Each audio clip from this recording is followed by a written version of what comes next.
We're going to start off by looking at the structure of a muscle, and we're going to go from big to small. So we're going to keep zooming in. The first thing to notice about a muscle is that it's tubes inside of tubes inside of tubes. Think of like those nesting dolls where you open one up and there's another inside, and then you open that one up and there's another one inside, and it just keeps going on and on. These tubes also have connective tissue that encloses them. So we're going to start off with the muscle as a whole. So here is our entire muscle. Now, these bottom sections of the picture are where they're zooming in on parts so we can see it more closely. But here we have the muscle as a whole.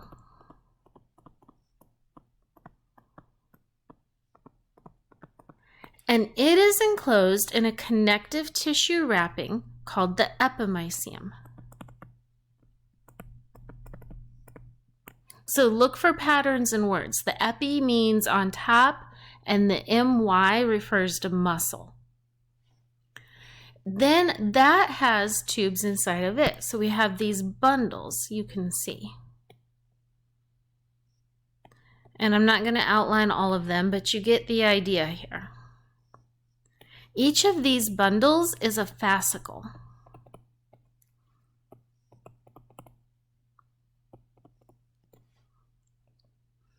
And the fascicle is surrounded by connective tissue called perimysium. So you can see kind of all this connective tissue in between here. That is perimysium.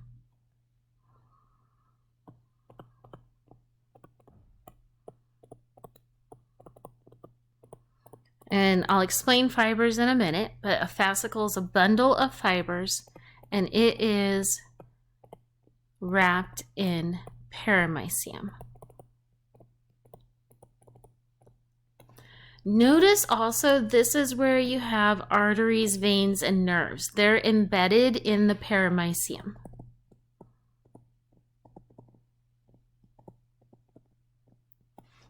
Okay, then if you look in the fascicle, you can see more little bundles.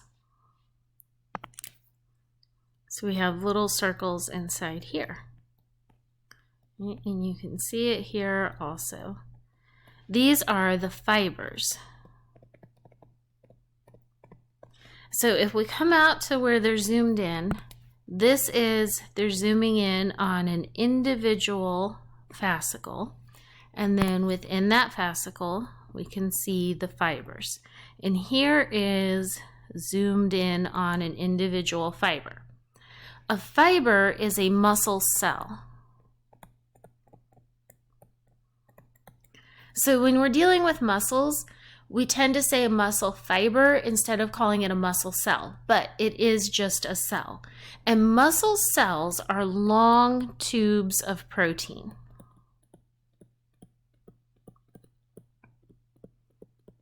And most cells in your body only have one nucleus. Muscle cells are the exception. They have multiple nuclei.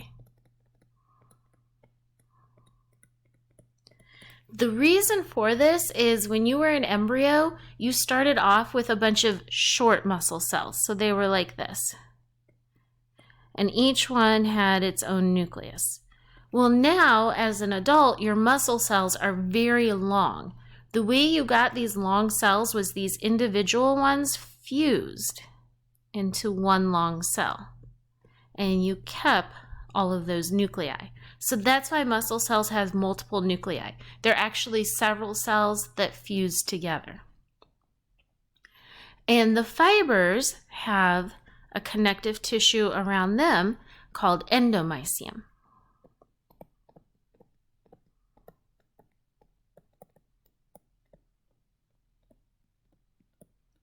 Now there's two coverings on a fiber. Endomysium is your connective tissue that wraps the fibers. Like any cell, a muscle fiber also has a membrane.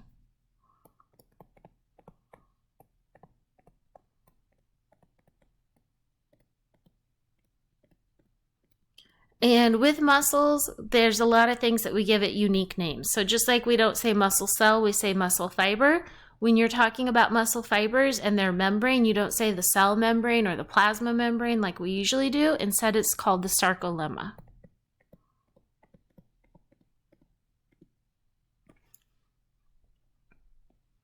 Okay, so here's starting off the tubes inside of tubes. You have a muscle as a whole. It has epimysium, connective tissue surrounding it.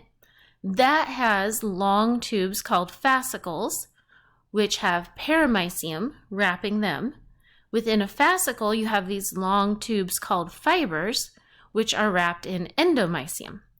Now, within the fibers, you can see there's more tubes. We can keep going with this whole tubes inside a tubes idea.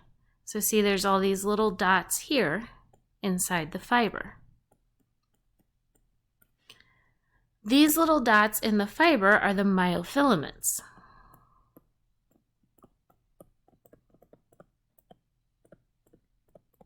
These are the tubes of protein that make up the majority of a muscle.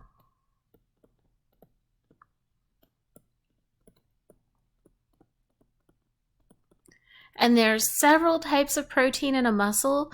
The main ones that are these tubes of protein are actin and myosin.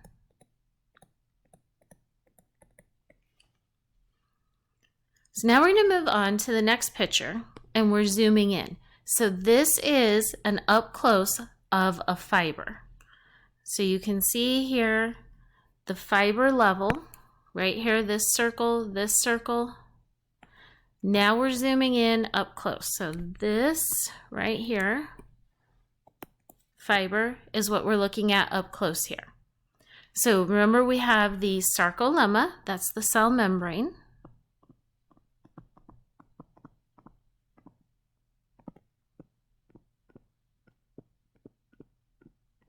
And we talked about the multiple nuclei, so that's all these purple things here.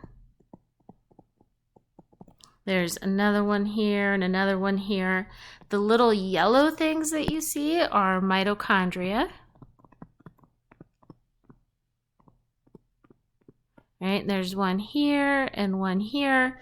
Those, remember, are making ATP. We have a few other individual or unique structures to muscle. Notice these green things. These green things here are a T-tubule. Okay, so your nerves stimulate your muscles to contract, and nerves use electric signals. Your muscle also has to be able to conduct that electric signal. Electricity is what makes muscles contract. So one thing that is unique about your sarcolemma is that it conducts an electric signal. It will have an action potential just like an axon.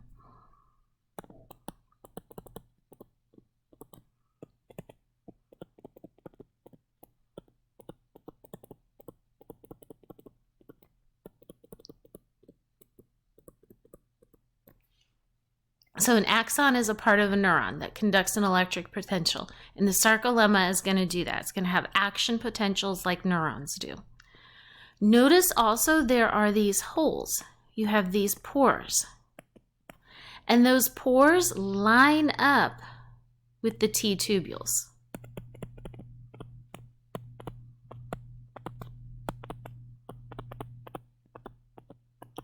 So the purpose of a T-tubule is it's a tunnel to let that electric signal down into the muscle.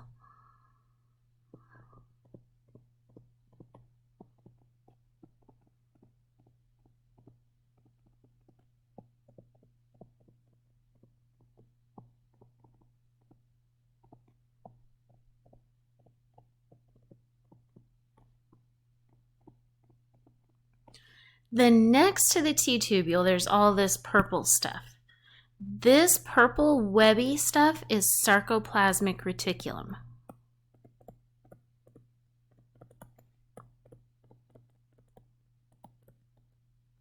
This stores calcium.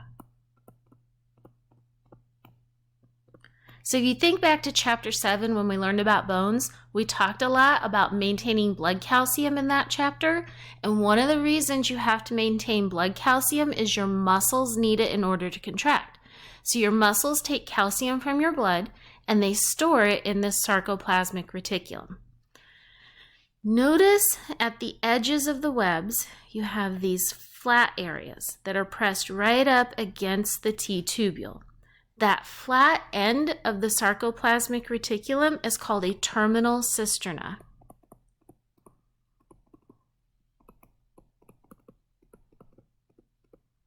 Now there's actually a little tiny microscopic gap. They're not pressed together, but they're very close to each other. So this is the flat end of the sarcoplasmic reticulum that is next to the T-tubule. And notice how they are all in these sets of three. It's kind of like a sandwich. So you get what is called a triad. A triad is the one T-tubule with a terminal cisterna on each side, just like a sandwich. You have the peanut butter in the middle and the bread on each side.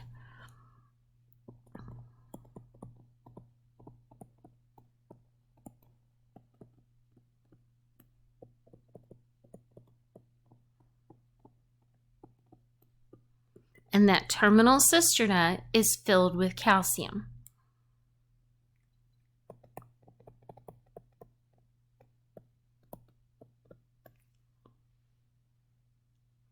Okay, then if we get to the tubes, so we have here, let's look closely at these tubes. So this tube is a myofibril.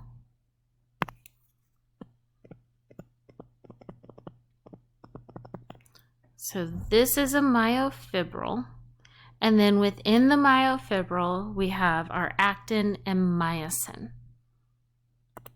And the actin in our textbook is shown as red, and the myosin is yellow. Okay, these also go by thick and thin filament. Myosin is thick.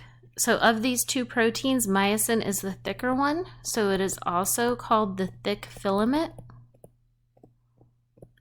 Actin is the thin one, so it is also called the thin filament. So back up here, it would be myofibril, then myofilaments. So your tubes go the entire muscle, the fascicle, the fiber, the myofibril, the myofilaments. Okay, so now you know the main parts. Now we can start thinking about how these parts work. The function of a muscle is to contract. So think back to what you've learned, the basics of muscles. And like in the study of tissues, you have a flashcard, muscles contract.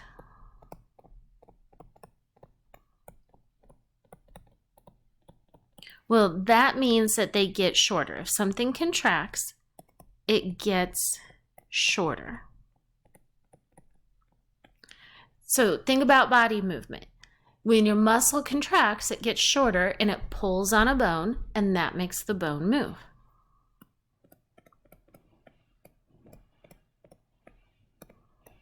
That's how your body moves.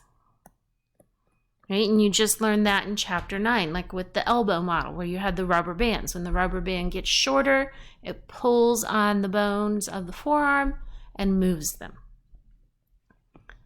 If we look here at our myofibril, you have right here this zigzag line, and you have another zigzag line right here. Those zigzag lines are Z-disc. And you have another one here. The area from one Z-disc to the next is a sarcomere. So everything in between these two Z-discs is a sarcomere. And that repeats, so it goes on all along the tube. So then you would have another sarcomere here and another sarcomere. Like you can see, here's a Z-disc, here's a Z-disc, that area is a sarcomere. Then there would be another one here, and so on, all along the length of that tube. The way a muscle gets shorter is each sarcomere gets shorter.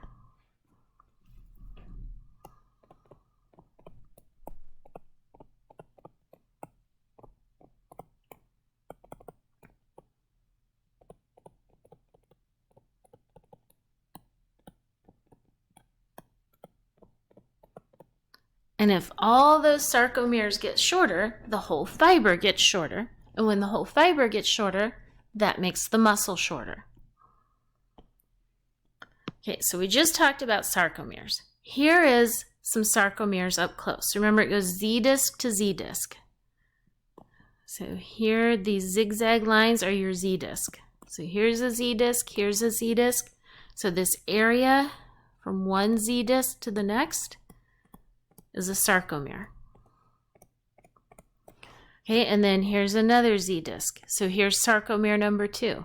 Here's another Z disc. Here's sarcomere number 3. So this picture shows 3 sarcomeres. And in real life, you would have hundreds of them lined up end to end.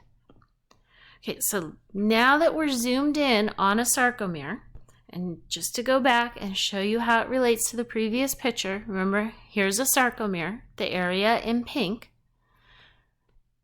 We're going to look at the parts of the sarcomere. So you already know there's actin and myosin. This is the actin. Actin is in red. And this is the myosin. The myosin is in yellow. Okay, there's some other parts to label here. There's this brown line in the middle. This is the M line. The M line is like the anchor. It's not going to move. So this is our anchor point. We have this green stuff is connectin. Notice it is coiled up like a spring. So it's going to compress and then release. This is what pushes the sarcomere back out to full length when you're done contracting the muscle.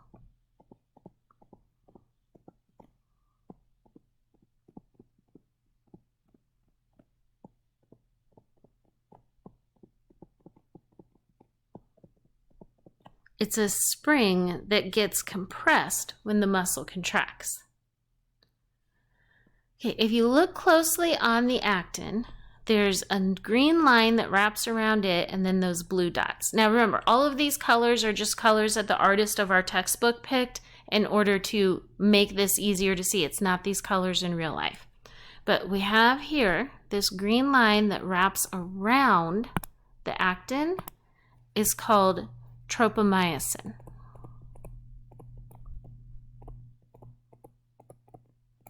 It is a regulatory protein.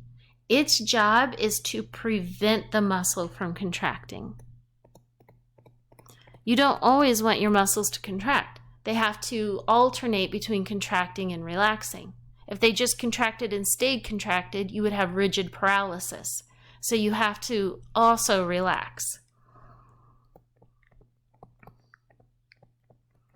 So this protein is involved in making the muscle relax. Then there is this blue dot on there. That blue dot is troponin.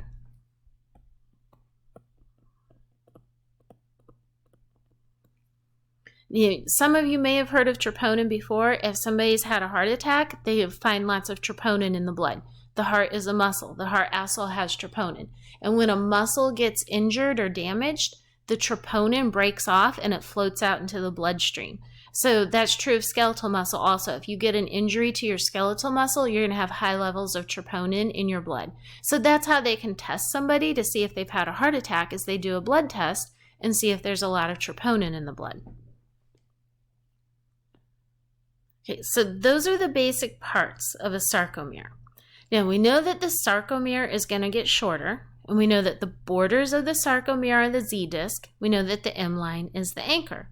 So the basic way that a sarcomere gets shorter is you have to move the Z disc in toward the M line. So we want the Z disc to go this way toward the M line. When they do, the sarcomere is shorter. So we're going to make this shorter.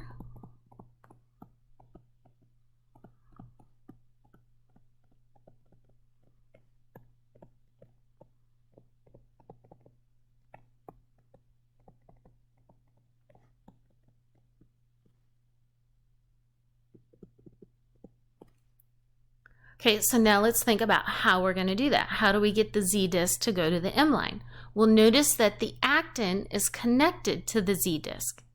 So if we have the actin move toward the M line, the actins will pull the Z disc toward the M line.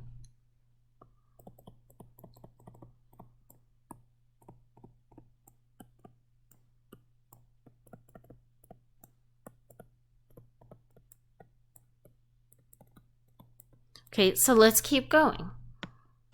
Let's ask now, well, how do we get those actins to move toward the M line? Well, let's look at the myosin. Notice the myosin has all these little bumps on it. Those are called the myosin heads. So each little bump here is a myosin head. Think of those like hands. Think of you have a rope and you're moving that rope. You're on a boat and you have an anchor attached to a rope and you want to pull the anchor in. You use your hands to grab the rope and pull it in. That's what the myosin heads do. They attach to the actin and they pull it toward the M line. So the way we get the actins to move in is the myosin heads attach to the actin and pull it toward the M line.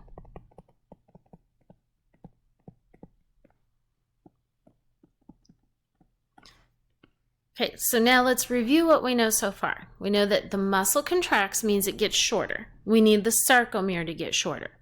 So the myosin heads bind to the actin and they pull the actin in toward the M line. And the actin is attached to the Z disc, so when the actin moves toward the M line, the Z disc moves toward the M line. And when you do that on both sides, the sarcomere gets shorter. You end up with the Z disc there at the tips of the myosin. And that connectin, remember, is a spring, so it can compress. So that connectin just gets compressed as this happens. So let's look at a picture. Here's a picture of a contracted sarcomere. So you can see here it is at the top when it's relaxed. You have that gap there between the tips of the actins and the Z disc are out far from the M line. You're going to have the myosin heads bind to the actin, pull the actin toward the M line. The actin is attached to the Z disc, so it pulls the Z disc to the M line. And this picture is what you get. See, the connectins are compressed. You've got the actins there overlapping at the M line, and you've got your Z disc just right there, just barely away from the tip of the myosin. And that sarcomere is shorter. Okay, so now that hopefully you understand that, let's add a few more details. Remember, we have to regulate this. So if it were up to the muscle, it would contract all the time. The myosin always wants to pull the actin in and contract.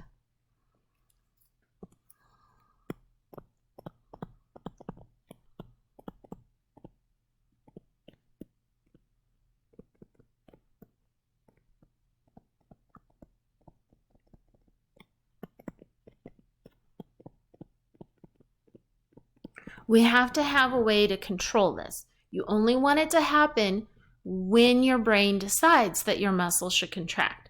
So the basic setup here, the muscle always wants to contract.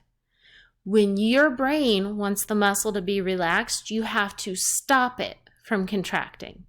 Then when your brain wants the muscle to contract, all you do is let it go. You stop inhibiting it. I think of it like a dog that's really, really energetic and rambunctious, and you put that dog on a leash to go for a walk, and that dog just wants to run. And the whole time, like, you're holding tight to the leash, holding back on that dog. Then when you want the dog to run, all you have to do is drop the leash, and the dog will take off. That's how your muscles are. They want to contract. You rely on that tropomyosin to make them relax. Then when your brain is ready for the muscle to contract, all you gotta do is get the tropomyosin out of the way and the muscle will contract. Okay, so let's look in some more detail now at how this is happening. When the muscle is relaxed, you have tropomyosin getting in between the actin and myosin. If we look at the picture here, see the tropomyosin is that green strand. It wraps around the actin. And see the little black dots on actin? Those little black dots are the active sites. That is where the myosin has to bind. You can see over here in picture 3B, the myosin binds right on that black dot on the actin. Well, when the muscle is relaxed, the tropomyosin is covering those active sites. So let's go ahead and label that. That is an active site. So when the muscle is relaxed, tropomyosin covers the active site on actin. As long as this site is covered, that means the myosin head cannot bind.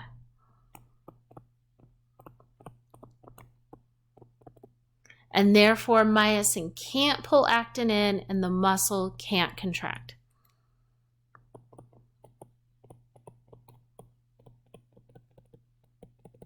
So the muscle is relaxed.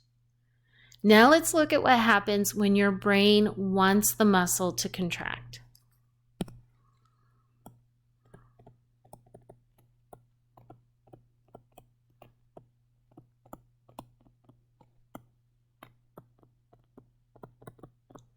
Your brain's going to send a signal through a nerve.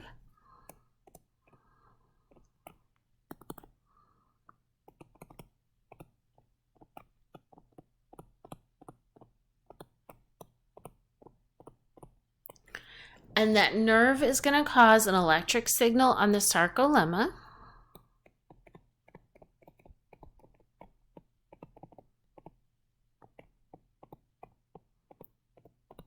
So remember, sarcolemma is the membrane of the muscle cell. That electric signal will go down the T-tubule.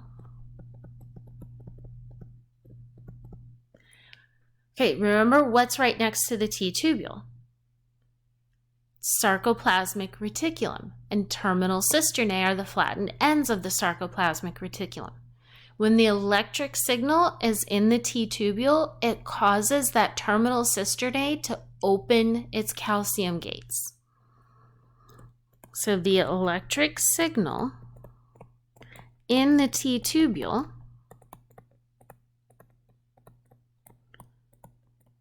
stimulates the terminal cisterna.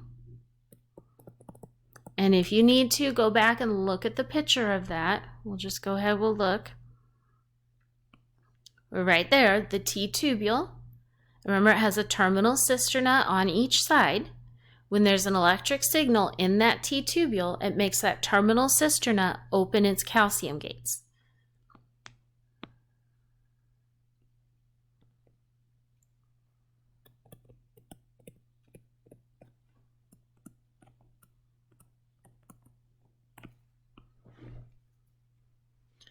Okay, think back to now chapter 4, what you learned about diffusion. If it's all full of calcium in there, that calcium wants to diffuse out. Remember, it wants to spread out until it's equal. So as soon as you open the gates, the calcium diffuses out.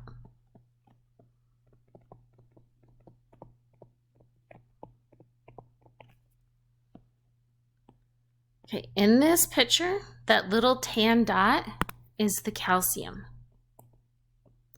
And do you remember what the blue thing is? The blue is troponin.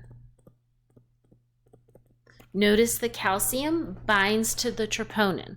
So once the calcium diffuses out, it binds to troponin.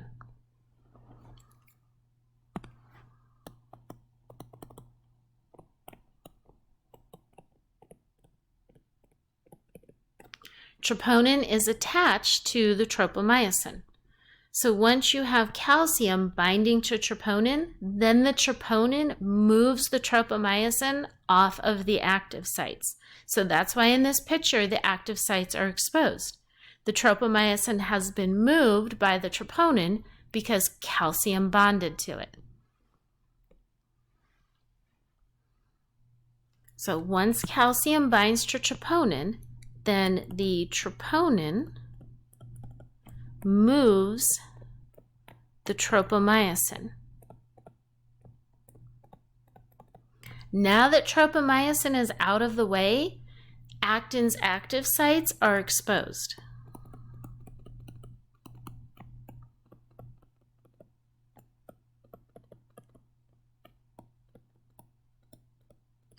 So remember, the muscle is like an energetic dog that wants to take off and run.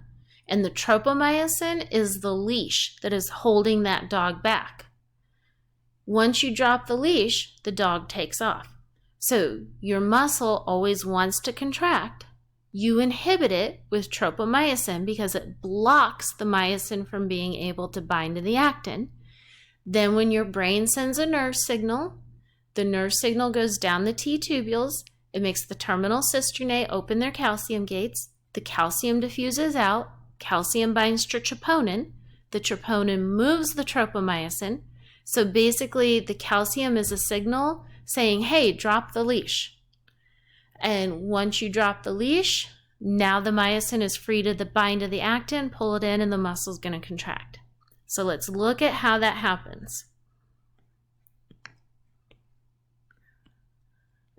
So here we have what is called cross-bridge formation.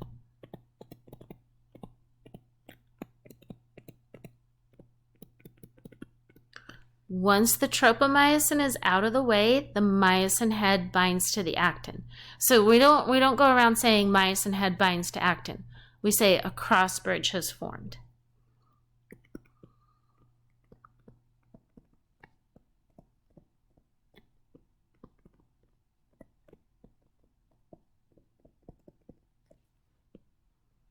So if we go back over here and we keep writing this on our list, once the actin's active sites are exposed, we form a cross bridge, which means the myosin head binds to the actin. Okay, now notice the angle. The myosin head binds to the actin like this, at this angle. Then it bends to this angle. Well, that's how you get the motion. That's how you move the actin in toward the M line, is when that myosin head bends. And when the myosin head bends, that is called power stroke.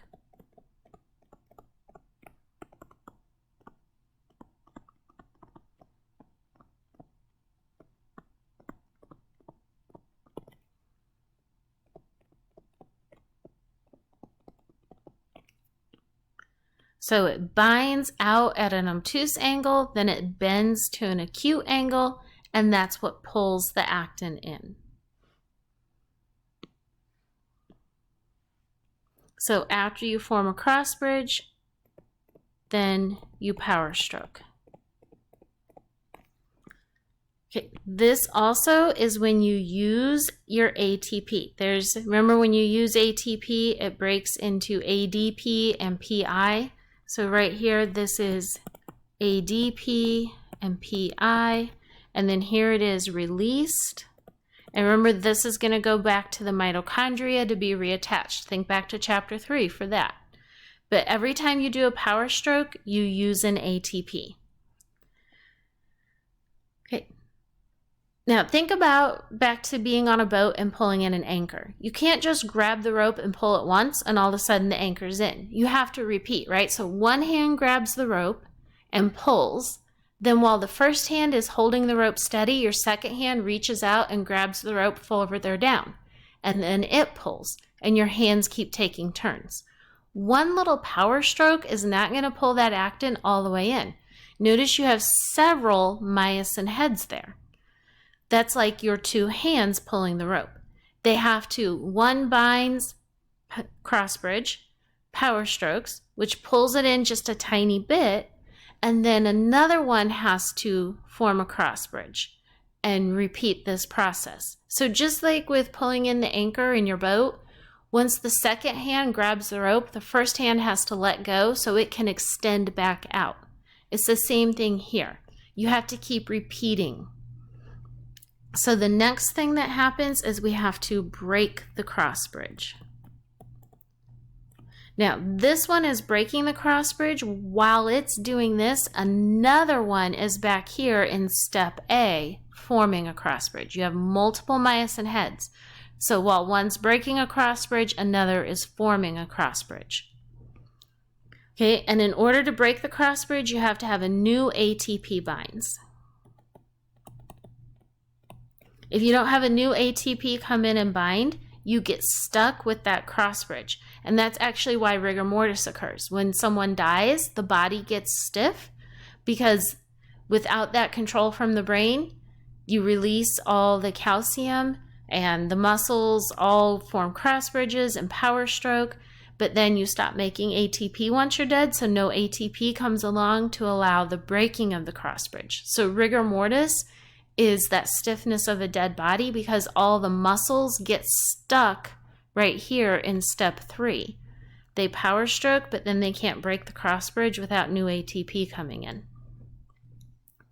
So anyway, an ATP binds, you break the cross bridge, which just means the myosin detaches, the myosin lets go.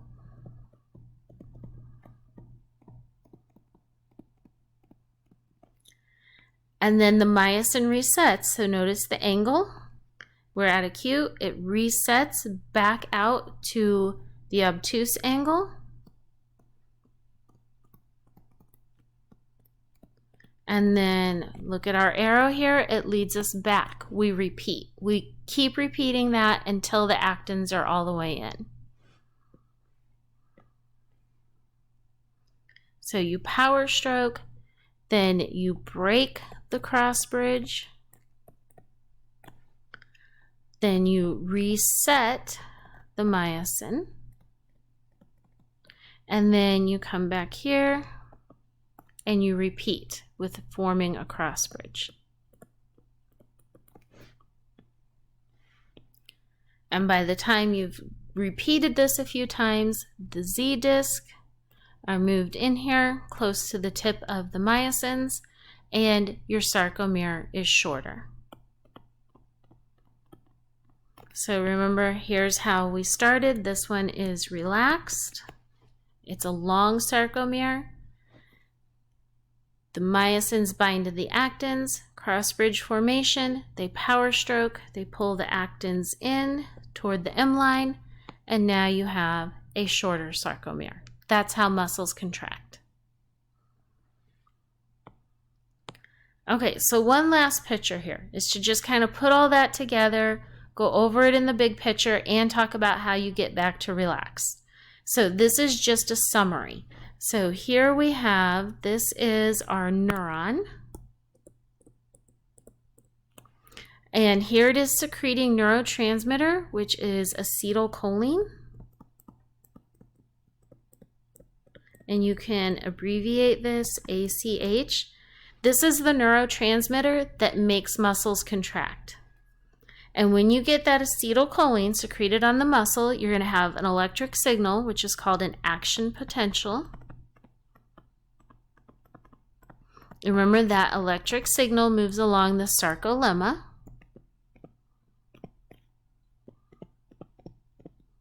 Which is the membrane of a muscle cell. Here you can see it goes down the T-tubule.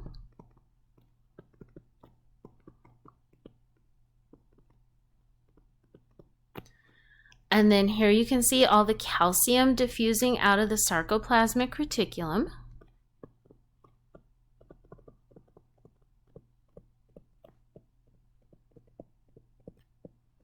So it's having an electric signal in the T-tubule is what stimulates the terminal cisterna to open its calcium gates and let the calcium out. The calcium diffuses down here where it binds to troponin.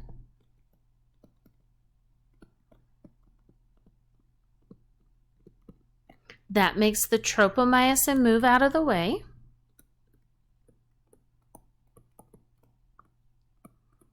Now you have the actin active sites exposed, so you can form a cross bridge. Then the myosin head will bend, which is power stroke. This pulls the actin in toward the M line. So you can see our arrows here. You pull in toward the M line. Then you have to break the cross bridge, reset the myosin, and then repeat until you get the actins all the way pulled in.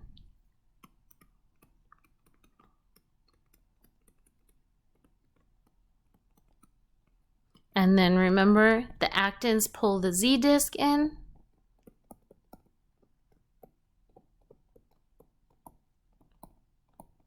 And now your muscle is contracted because that sarcomere is shorter. Okay, but now you also have to relax, right? You don't just want that muscle to stay contracted the rest of your life. You have to be able to relax it. So now let's look at how you relax. In order to relax, you stop sending the signal. So remember, your brain's in charge. So your brain will stop the signal.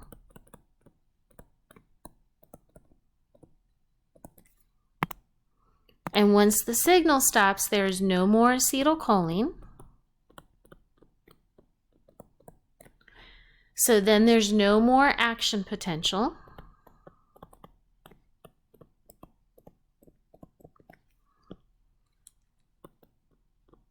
And if there's no action potential on the sarcolemma, it's also not in the T-tubule.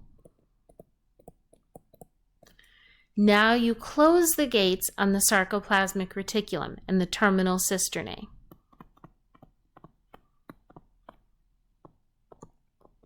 Okay, then remember back in chapter 4, pumps that move substances against their concentration gradient and make them more concentrated. So now you will use calcium pumps in the sarcoplasmic reticulum to gather all that calcium back up. Think of it like a million little shop vacs. They go out and they vacuum up all that calcium back into the sarcoplasmic reticulum.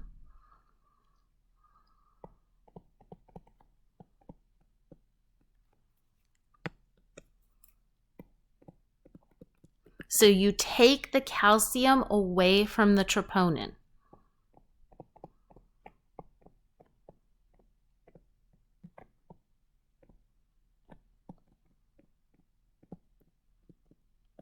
And once you take the calcium away from the troponin moves the tropomyosin back to blocking the active sites.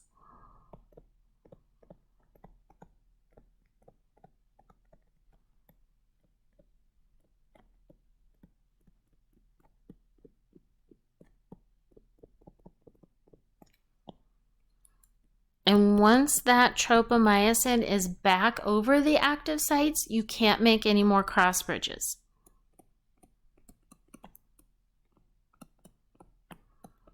So this means the myosin and actin cannot attach to each other anymore.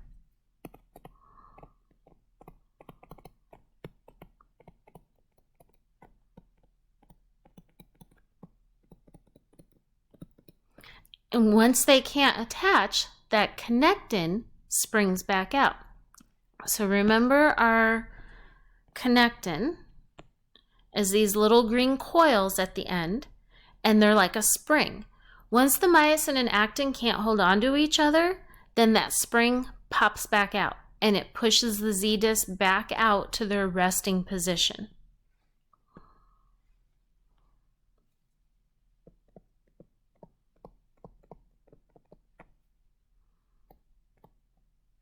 So we say it pops or it kind of springs.